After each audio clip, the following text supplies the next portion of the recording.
로마서 5장 1절에서 2절입니다. 그러므로 우리는 믿음으로 의롭다 하심을 받았으므로 우리 주 예수 그리스도로 말미암아 하나님과 더불어 평화를 누리고 있습니다.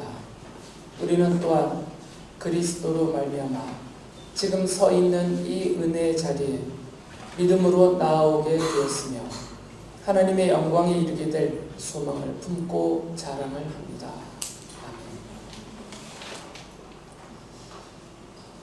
이 자리에 앉아 계신 여러분들은 만약에 마음으로 서로를 속이거나 감추는 것이 아니라면 최소한 원수지간은 아닙니다.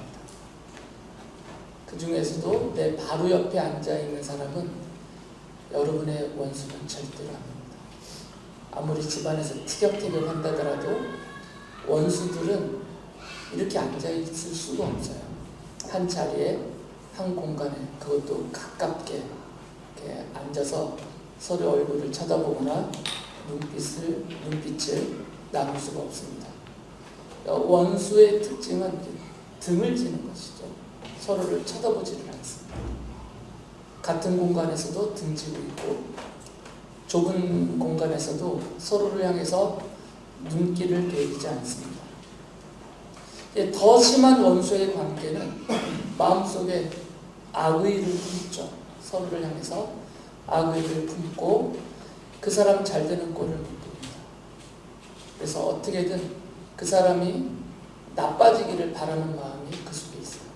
그래서 돕지를 않죠. 원수지간에는 서로 돕지를 않습니다. 오히려 방해를 하죠. 그리고 없는 이야기를 지어내서 헐뜯기까지도 하고 중상모략도 하고, 가능한 경우가 된다면 물리적으로나 또 다른 여러 가지 방면에서 공격적인 태도를 갖습니다. 원수관계는 그런 관계예요. 야고보 장로가 교회를 향해서 이런 말씀을 하셨어요. 야고보서 4장 4절에 보면 가늠하는 사람들이여 세상과 보탐이 하나님과 등지는 일임을 알지 못합니까? 누구든지 세상의 친구가 되려고 하는 사람은 하나님의 원수가 되는 것입니다. 성경은 인간이 하나님과부터 동등한 그런 힘이 있는 것이 아니기 때문에 인간이 하나님을 향해서 뭘 공격 자체를 할 수가 없어요. 하나님에 대한 공격 자체가 안 됩니다. 그러니까 사람 사이의 원수 관계에서 벌어지는 그 일들을 하나님을 향해서 할 수가 없어요, 인간은. 그러니까 하나님의 원수처럼 안 보여요, 다. 그런데 야고보 장로는 뭐라고 말했냐면 하나님과 등을 지고, 이게 원수들의 특징이라고 했잖아요. 하나님과 등을 지고 하나님 반대편에 있는 세상과 친구가 되려고 하면, 그리고 세상과 친구가 되면 그것이 하나님과 원수가 되려고 하는 것이고 하나님과 원수가 된 것이다, 이렇게 말을 해요. 왜 그러냐면 하나님을 등졌다는 얘기는 하나님의 말씀을 무시한다는 거거든요. 하나님을 향해서 등을 지는 그 태도는 하나님의 존재 자체를 향한 부정함도 있지만 하나님을 부정하니까 그 하나님의 말씀을 무시합니다. 듣지도 않고 알지도 않고 마음에 품거나 기억하지도 않고 그 말씀을 지키며 살려는 그런 태도 자체가 없어요. 그러다 보니까 이 세상과 세상 안에 있는 것들을 좋아하고 또 사랑하고 숭배하고 더 가까이 하면서 친구 관계가 된다는 거죠. 세상과 친구가 되면 이제 하나님과 원수가 되는 거죠. 왜 그러냐면 이 세상은 악한 영의 상당 부분 지배를 받고 있습니다. 우리가 영적인 눈이 그렇게 밝지가 않아서 잘 분별을 못할 뿐이에요. 그런데 이 세상에는 우리가 눈으로 확인할 수 없는 사탄의 세력, 그가 주장하는 이 악한 영의 세력들이 이 세상의 상당 부분을 지배하거나 또는 현혹시키고 있거나 어지럽히고 더럽히고 있어요. 그러니까 아무리 좋아 보여도, 아무리 매력적이고 매혹적이어도 그것이 이 악한 영에 사로잡힌 상태에 있는 것일 수가 있어요. 예를 들면 우리는 텔레비전을 통해서 많은 정보를 얻습니다. 좋은 정보도 많이 얻어요. 유익한 정보도 많이 얻습니다. 그런데 텔레비전이나 또 유튜브나 이런 멀티미디어 이런 것들을 통해서 좋지 못한 정보도 너무나 쉽게 많이 접하고 있어요. 더군다나 좀 어린 학생들의 경우는 그것을 분별을 잘 못하고, 좋고 나쁨을 잘 분별을 못하고 그것을 스스로 자기 마음을 제어해서 선별하지를 못해요. 그러니까 쉽게 노출이 되잖아요. 그런데 그 중에 상당 부분이 하나님과 등지고 있는 이 악한 세력들의 지배 아래 또는 영향 아래 또는 적극적으로 그것들이 만들어낸, 이 산출된 그런 우리의 영혼과 우리의 인간성과 우리 육체를 파괴시키는 그런 독소가 많이 들어가 있는 것들이 그 안에 있거든요. 그런데 그것과 친구가 된다는 거죠. 그것과 친구가 되면 이것들이 하나님 앞에서는 등지고 있는 원수된 관계와 원수된 자리에 있는 것들이기 때문에 나도 모르는 사이에 하나님의 원수가 된다는 거죠. 이렇게 하나님의 원수된 사람들의 두드러지는 특징이 뭐냐면 하나님은 없다라고 하죠. 하나님을, 그 존재 자체를 부정해버립니다. 하나님을 무시하면서 하나님은 없다라고 해요. 그러다 보니까 죄인 줄 알면서도 죄를 짓고 악인 줄 알면서도 악을 행합니다. 크게 찔림이나 가책 없이 뉘우침이나 그것에 대한 배상, 보상 이런 어떤 계획도 없이 죄와 악을 쉽게 품고 저지르고 행합니다. 그리고 더 나아가서 사랑하게 돼요. 이 세상과 세상 안에 있는 세상 것들을, 하나님과 등지고 있는 것들인데 이것들은 그것들을 사랑하게 되고 숭배하게 되죠. 자기도 모르는 사이에 하나님의 원수가 되어서 원수들의 무리 속에서 원수의 짓을 하고 있다는 거죠. 바울 사도는 좀 더 적극적으로 나아간 사람들을 향해서 이렇게 말해요. 빌립보서 3장 18절에 보면 내가 여러분에게 여러 번 말하였고 지금도 눈물을 흘리면서 말하지만 그리스도의 십자가의 원수로 살아가는 사람이 많이 있습니다. 예수 그리스도의 십자가 복음을 모르거나 받아들이지 않거나 믿지 않는 정도가 아니라 적극적인 행위로 반대하고 있다는 거죠. 복음을 반대하고 복음을 전하는 사람들을 반대하고 또 힘이 있는 경우에는 핍박하거나 억압하거나 박해를 하고 있다는 거죠. 그리스도의 복음에 원수된 삶을 살고 있다는 것입니다. 소극적으로도 세상을 좋아하고 세상의 것을 사랑하고 그것들을 숭배하면서 하나님의 원수로 살고 또 적극적으로도 예수 그리스도의 십자가 복음을 배척하고 전하는 사람들이나 전하는 교회를 향해서 적대적인 태도를 보이고 공격적인 자세를 갖고 실제로 그런 행위를 하는 이런 그리스도의 십자가의 원수로 살아가는 사람들이 많이 있다는 것입니다. 성경을 보면 하나님이 다 내버려 두시는 것 같지만 시편 68편 1절과 2절에 보면 하나님이 이 원수들을 다 심판하시고 벌하실 것인데 하나님의 심판과 그 벌을 받을 때 하나님 앞에서 그 벌을 받는 원수들의 상태를 뭐라고 비유했냐면 불 앞에서 초가 녹는 것과 같다라고 말했어요. 이렇게 기록하고 있습니다. 다윗이 하나님이 일어나실 때 하나님의 원수들이 흩어지고 하나님을 미워하는 자들은 하나님 앞에서 도망칠 것이다. 연기가 날려가듯이 하나님이 그들을 날리시고 불 앞에서 초가 녹듯이 하나님 앞에서 악인들이 녹는다.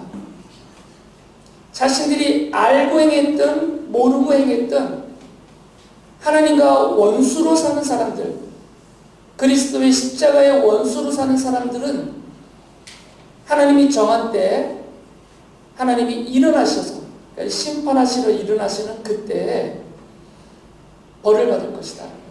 심판과 형벌을 받을 것인데 그들이 하나님 앞에서 원수로서 받는 그 형벌의 모습을 비유적으로 말한 거죠. 뜨거운 불 앞에 초가 있으면 녹잖아요. 초가 녹아내리듯이 하나님 앞에서 그렇게 하나님이 원수를 갚으신다는 거죠. 그러니까 벌하시겠다는 거죠. 나훔 예언자는 나훔서 1장 2절에서 이렇게 말했어요. 주님은 질투하시며 원수를 갚으시는 하나님이시다. 주님은 원수를 갚으시고 진노하시되 당신을 거스르는 자에게 원수를 갚으시며 당신을 대적하는 자에게 진노하신다. 우리 눈에는 그게 뚜렷하게 보이지 않기 때문에 하나님이 그냥 내버려 두시는 것 같아 보이지만 성경은 그렇게 말하지 않습니다.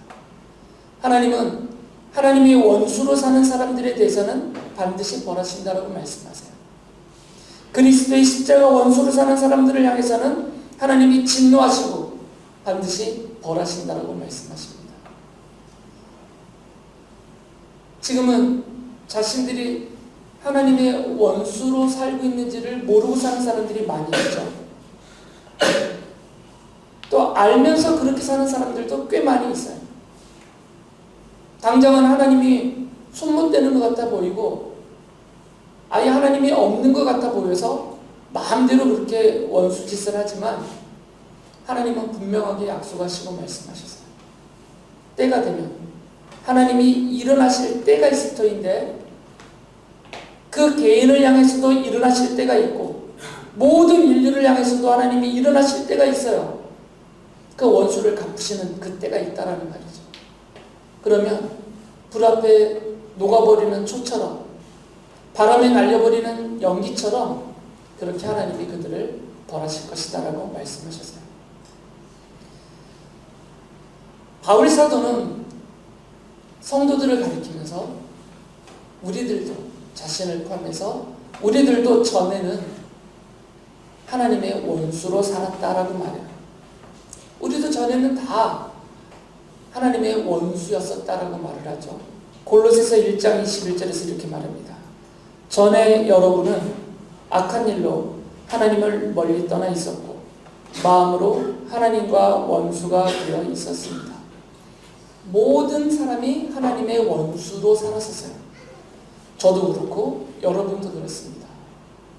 그래서 그냥 하나님이 내버려 두셨으면 우리도 불 앞에 녹아버리는 초처럼 하나님이 일어나실 때 그 원수를 갚으시려고 일어서실 그때 하나님으로부터 심판과 형벌을 받을 수밖에 없는 하나님의 원수였었단 말이에요. 그런데 바울 사도가 로마서 5장 10절에서 이렇게 말합니다. 우리가 하나님의 원수일 때에도 하나님의 아들의 죽으심으로 말미암아 하나님과 화해하게 되었다면 화해한 우리가 하나님의 생명으로 구원을 얻으리라는 것은 더욱더 확실한 일입니다. 우리가 하나님의 원수였었는데 하나님이 우리와 화해하기 위하여서 원수관계를 풀어주시기 위하여서 하나님의 아들이신 성자 하나님께서 인간으로 이 땅에 오셔서 하나님의 원수로서 불 앞에 녹는 초처럼 그렇게 하나님의 심판과 형벌을 받아서 사라질 수밖에 없었던 우리들을 위하여서 대신해서 십자가에서 우리를 대신해서 벌받고 죽어주심으로 우리와 화해하셨다는 거죠. 하나님과 우리의 이 원수 관계를 풀어주셨다는 것입니다.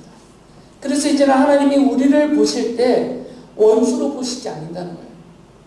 우리를 사랑하는 자녀로 여기시고 하나님의 통치를 받는 백성으로 여겨주신다는 겁니다. 물론 여전히 우리들이 하는 짓은 원수 짓을 해요. 여전히. 그런데 하나님의 원수 갚으심은 우리에게는 없다라는 거예요. 왜 그러냐면 다 용서하셨기 때문입니다. 예수 그리스도의 십자가 복음을 믿는 자들은 하나님이 그 모든 죄와 악을 다 용서해 주셨어요.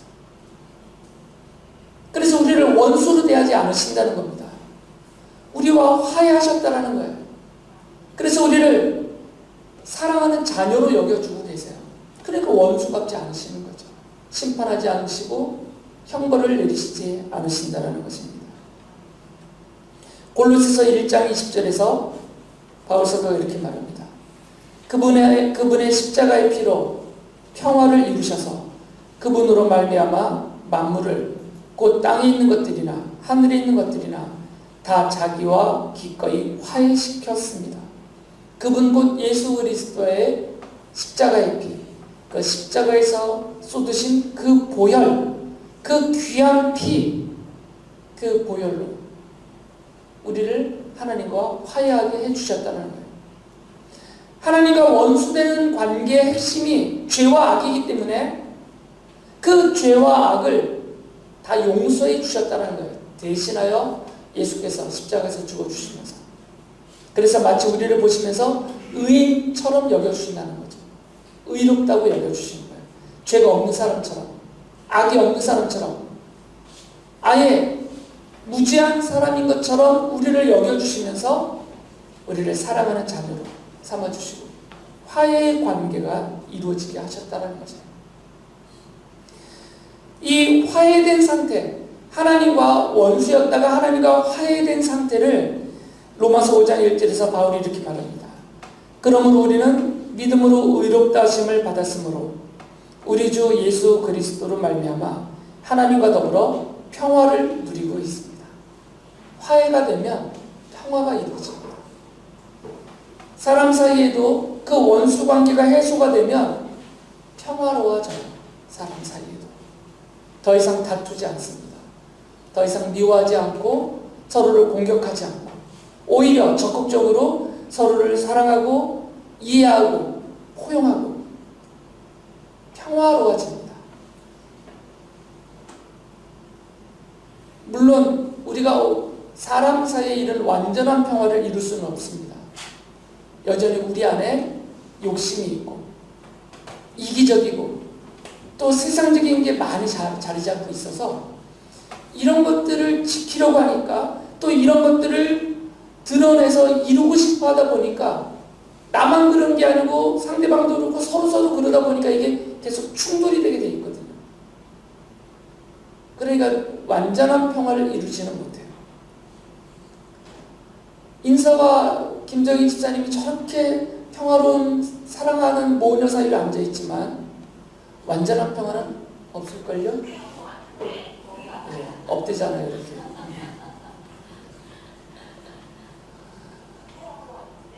없어요. 그게 잘 안 됩니다. 그게. 사람 사이에는 이게 완전한 평화가 이루어질 수가 없어요. 우리 안에 찌꺼기들이 아직도 많이 남아있기 때문에. 그런데 하나님은 찌꺼기를 다 없애버리셨어요. 하나님과 우리 사이에는 아무런 찌꺼기가 없습니다. 왜 그러냐면 이 찌꺼기를 죄와 악이나 등짐이나 하나님 대신 다른 것을 좋아하거나 하나님을 싫어하거나 하는 이런 찌꺼기 같은 그런 마음과 생각들을 싹 지워버리셨어요. 무엇을 하나님이 지우셨다고요? 그리스도의 보혈로. 워낙 강력하거든요. 창조주의 피니까. 예수께서 십자가에서 쏟으신 보혈은, 그 피는 창조주의 피예요. 이 세상 만물의 통치자가 흘린 피예요. 모든 생명의 주인이 쏟으신 피거든요. 그러니까 남는 것이 없이 싹 지워진 거예요.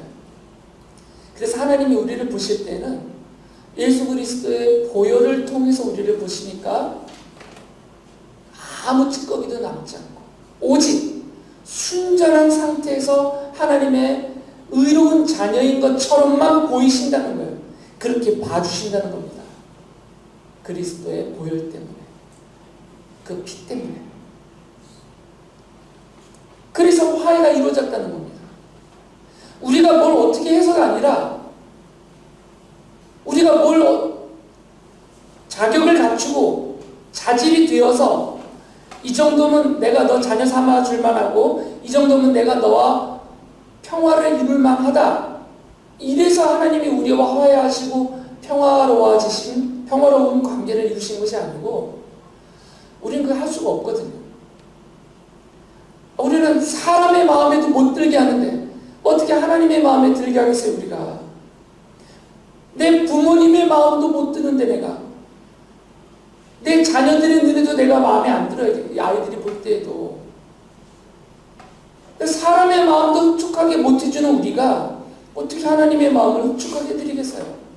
그러니까 우리의 노력으로는 안 되는 일인데 하나님이 직접 인간이 되셔서 그 모든 것을 다 피로 씻고 없애셔서 하나님 앞에 순전한 하나님의 자녀가 되어서 화해를 이루고 화목해지고 이 평화가 이루어졌다라는 거죠.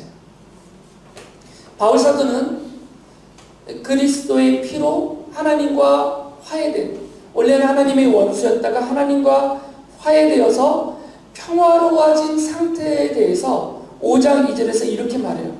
이게 지금 평화로워진 상태입니다. 하나님과 우리가. 우리는 또한 그리스도로 말미암아 지금 서 있는 이 은혜의 자리에 믿음으로 나아오게 되었으며 하나님의 영광에 이르게 될 소망을 품고 자랑을 합니다. 두 가지를 말하고 있어요. 첫째는 하나님 앞에 나와서, 그 하나님 앞이 어떤 앞이냐면 은혜의 자리예요. 하나님 앞, 이 은혜의 자리에 우리는 믿음으로 나오게 되었단 말이에요. 근데 이 자리는, 하나님 앞에 이 자리는 은혜의 자리니까 그 자리에서는 은혜만 누리는 거예요. 다른 건 없어요, 이 자리는. 하나님 앞에 믿음으로 하나님의 자녀 되어서 나오면 하나님 앞에 하나님의 자녀가 서 있는 그 자리는 은혜의 자리예요. 은혜만 있는 자리예요. 그러니까 책망도 없고 벌도 없고 혼내시는 게 없어요. 그냥 은혜만 있는 자리예요. 그러니까 그 자리에 서는 모든 하나님의 자녀는 무조건 하나님 앞에서 용서를 받는 것이고 사랑을 받는 것이고 돌보심을 받는 것이고 인도하심을 받는 것이에요. 치유함을 받을 수 있고 강건함을 이룰 수도 있고 하나님의 뜻하심 안에서 하나님이 계획하신 은혜를 누리는 자리라는 거죠. 평화가 이루어졌기 때문에, 하나님과 더불어 평화가 이루어졌기 때문에 이 모든 은혜만 누리는 자리에 서게 됐다는 거죠. 하나님과 원수된 자들에게서는 앞서 읽어드렸던 시편과 나홈소를 보면 하나님이 벌하신다고 그랬어요. 연기가 바람에 날리듯 날려버리시고 불 앞에서 초가듯이 녹아버리도록 벌하시는 하나님이세요. 그런데 하나님과 화해되어서 이 평화를 누리는 하나님의 자녀들은 하나님을 앞에 나왔을 때 은혜의 자리에 나왔기 때문에 오직 은혜만 누리는 겁니다. 혹시나 여러분들이 하나님 앞에서 부끄러운 짓을 행했을 때 도망치지 마세요. 도망치는 그 행위 자체가 하나님이 안 좋아하는 행위예요. 그럴 때는 은혜 자리에 나오시면 됩니다. 그러면 용서하시는 거예요.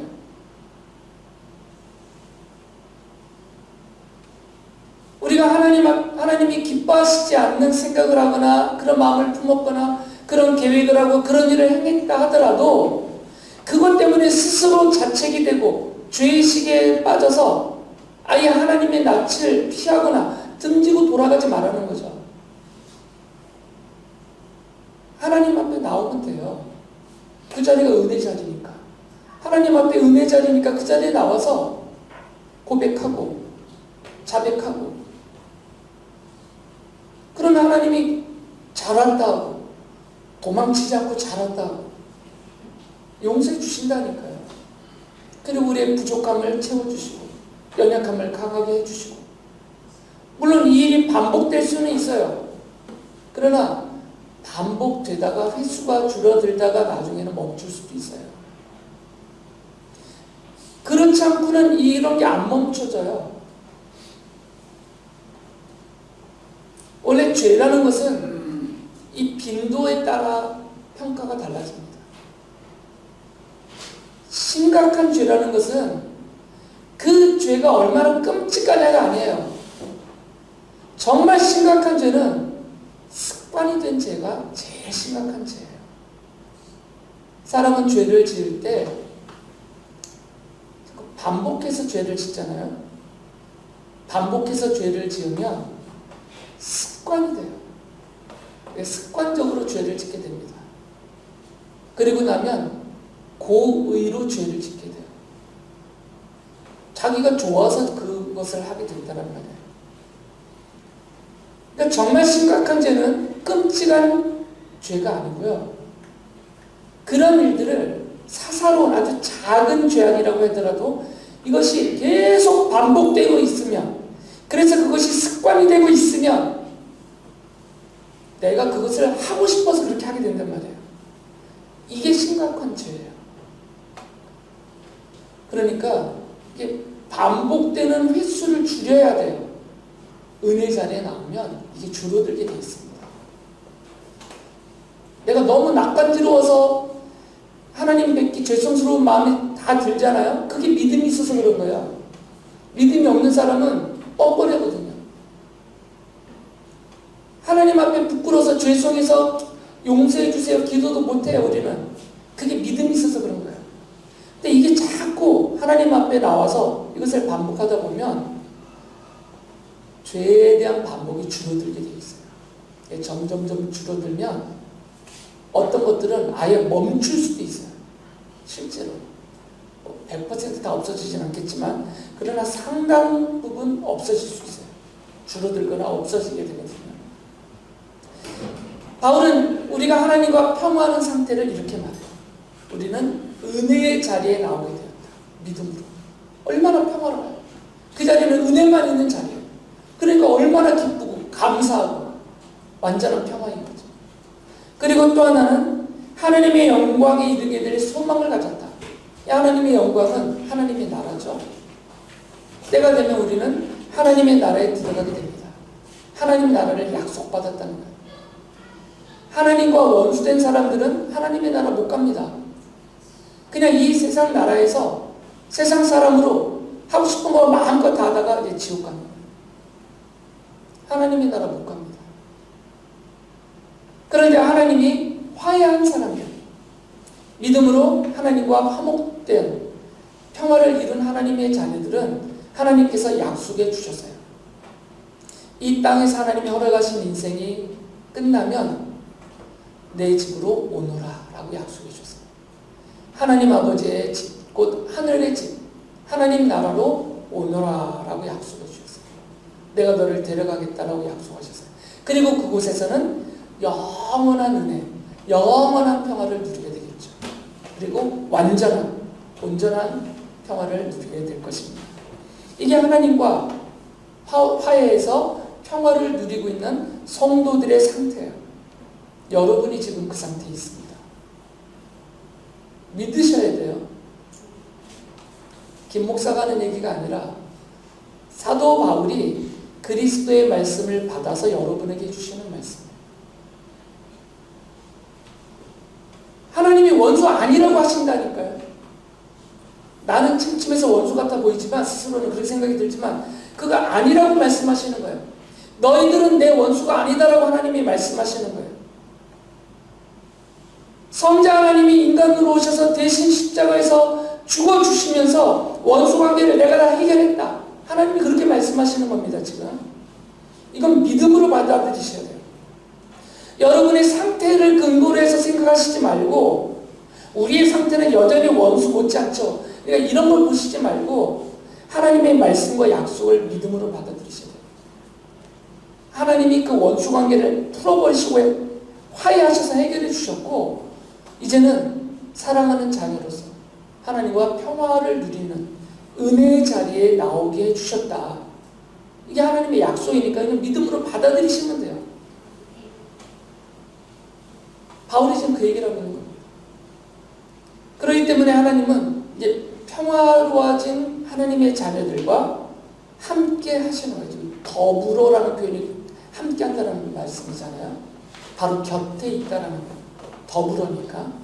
이제는 하나님이 약속하신 대로 성도들과 영원히 함께 계신다는 겁니다. 그러면서 이 약속을 이루어 주시는 것이에요. 이렇게 하나님과 화해하여서 평화를 누리는 성도들을 향해서 바울 사도가 이런 말씀을 합니다. 고린도후서 5장 18절에 보면 이 모든 것은 하나님에게서 났습니다. 하나님께서는 그리스도를 내세우셔서 우리를 자기와 화해하게 하시고 또 우리에게 화해의 직분을 맡겨주셨습니다. 하나님이 화해하셔서 우리를 사랑하는 하나님의 자녀로 삼으셨으면 우리에게 주실 최고의 복은 우리를 빨리 약속하신 하나님의 나라에 데려가 주시는 것이에요. 그런 면에서는 좀 섭섭하죠. 우리가 빨리 안 데려가 주시니까. 설마 저만 섭섭한 건 아니겠죠?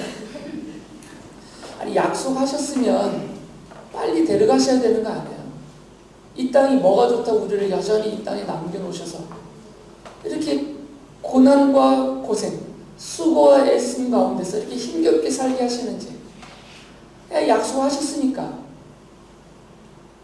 그 평화의 나라로 우리를 빨리 데려가 주셔야 돼요. 약속하신 대로.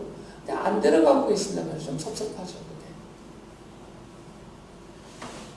근데 안 데려가시는 이유를 바울 사도가 이렇게 말했어요. 우리에게 화해의 직분을 맡겨주셨다는 거예요. 시키실 일이 있다는 겁니다. 시키실 일이 있어서 좀 고생스럽지만 이 일 마저 하고 오너라 하고 남겨두신 거예요. 제가 늘 말씀드리잖아요. 성도에게는 삶의 가치와 그 삶의 이유가 있는데 모든 사람들에게 다 있잖아요.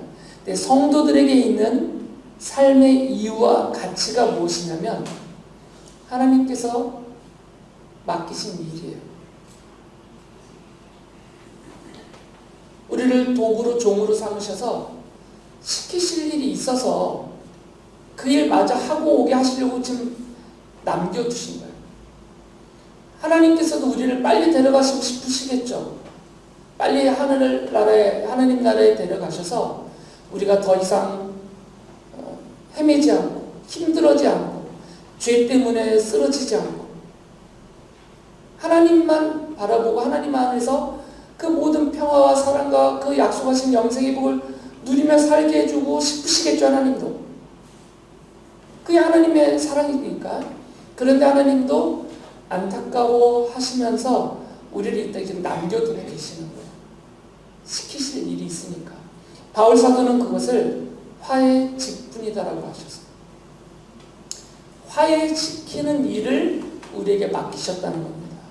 그래서 고린도후서 5장 19절에서 이렇게 말합니다. 곧 하나님께서 사람들의 죄과를 따지지 않으시고 화해의 말씀을 우리에게 맡겨주심으로써 세상을 그리스도 안에서 자기와 화해하게 하신 것입니다. 아직 하나님과 화해하지 않은 하나님의 원수로 사는 사람들이 아직 많단 말이에요.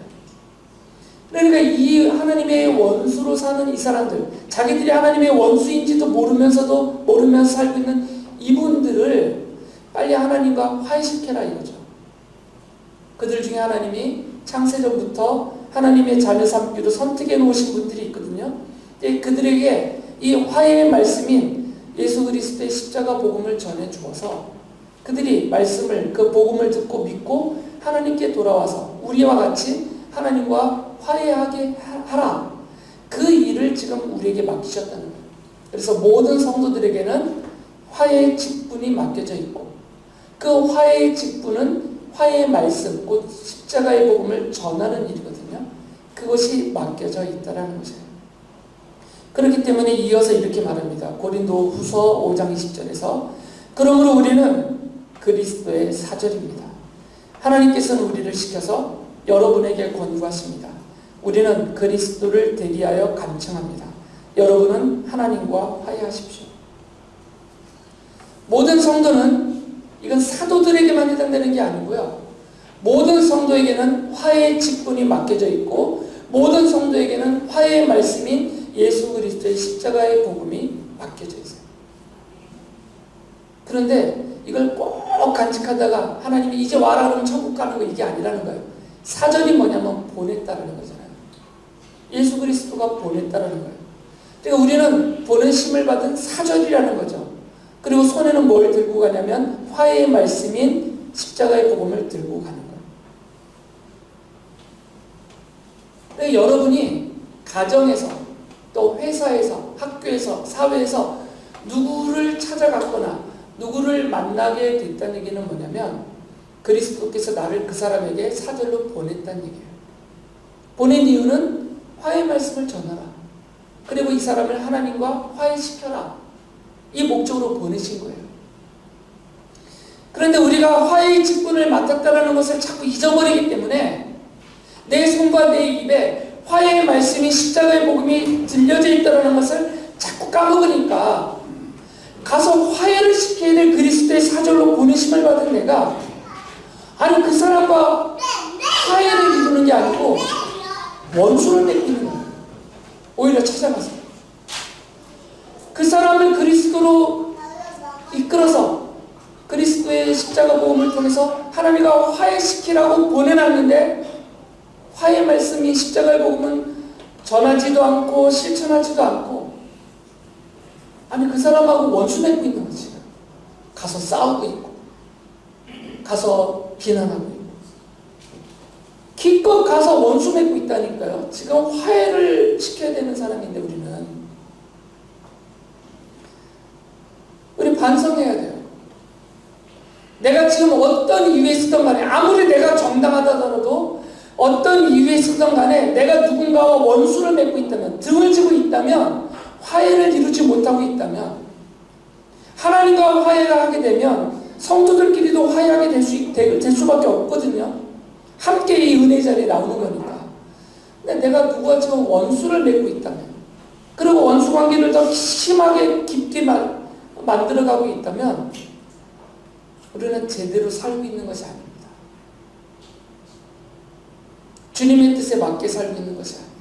아무리 예배하고 있어도 아무리 찬양하고 경배하고 있어도 아무리 번듯하게 가정을 일구고 직장을 기업을 키워나가고 있다 하더라도 우리가 이 땅에 살아남아 있는 그 삶의 이유 그 가치하고는 다르게 살고 있는 것이에요.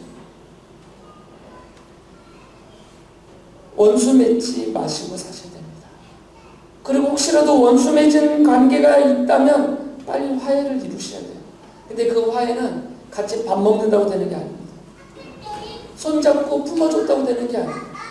십자가의 복음이 나에게 또 그에게 나와 그 사람 사이에 이 그리스도의 십자가가 세워지지 않으면 화해는 이루어지지 않아요. 인간적인 화해는 순식간에 뒤집어집니다. 오늘 화해했다가 내일 또 원수돼요. 안 돼요. 사랑으로는 힘으로는.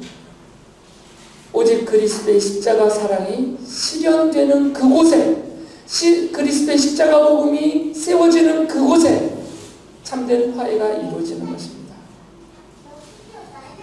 예수께서 우리를 대신해서 십자가에서 죽어주시면서 하나님의 원수였던 우리들을 불 앞에 녹는 초처럼 사라질 수밖에 없는 인생이었던 우리들을 하나님의 사랑받는 자녀가 되게 해주셨고 날마다 언제나 하나님의 그 은혜의 자리에 나와서 하나님의 은혜만 누리고 사는 복된 하나님의 자녀가 되게 해주셨어요.